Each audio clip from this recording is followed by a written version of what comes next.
What's up, ladies and germs? Welcome back to another edition of Mad Movie Review. I'm your host, Mad Dog. I know you probably didn't think I was going to be able to do it again because the movie theaters haven't technically opened up yet, but I do got a movie that you definitely have to check out. It's called Carriers. It's a 2009 zombie thriller movie about this coronavirus, basically, and it is probably one of the better adaptations of what it would look like prior to a zombie apocalypse. So I really want you to check it out. Unfortunately, it's not in theaters because nothing really is, but it accurately predicted the spread of the coronavirus prior to it even happening. Once again, the movie came out in 2009, so that means either somebody had informed them or they just were really lucky at the way they portrayed what would happen. The movie stars Chris Pine as an overbearing control freak with a serious sarcastic attitude problem, especially when it involves his relationship with his brother. So basically, they're traveling across the country, starting from Colorado, heading down to a beach. Doesn't really explain where the beach is at, but I'm guessing it's going on to California. It is Chris Pine, his younger brother, Chris Pine's girlfriend, and a girl that they just picked up.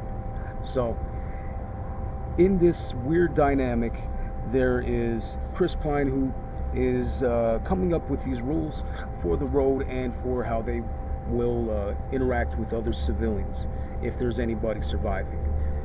One is they don't want to get close to people because if they breathe on them or they spit on them or blood gets on them, there's a potential that they will be able to catch this virus. And in this trip, they carry along with them gloves, some masks, a bunch of bleach, hand wipes, and a bunch of cleaning supplies attached to tool belts. And of course, surfboards. For some weird reason, they think that the water's not going to be contaminated or something. Sarcasm self-test complete. On their way to the beach, the group encounters a survivor, Frank, and his infected daughter, Jody, which their vehicle runs out of fuel. The four escape from Frank attacking the vehicle because they don't want to just give Frank some gas, which was a dick move. So the car breaks down after he attacks the vehicle, and it forces them to ride along with Frank and Jody. Frank's insisting that they're traveling to a nearby high school where a serum for the pandemic is rumored to have been developed.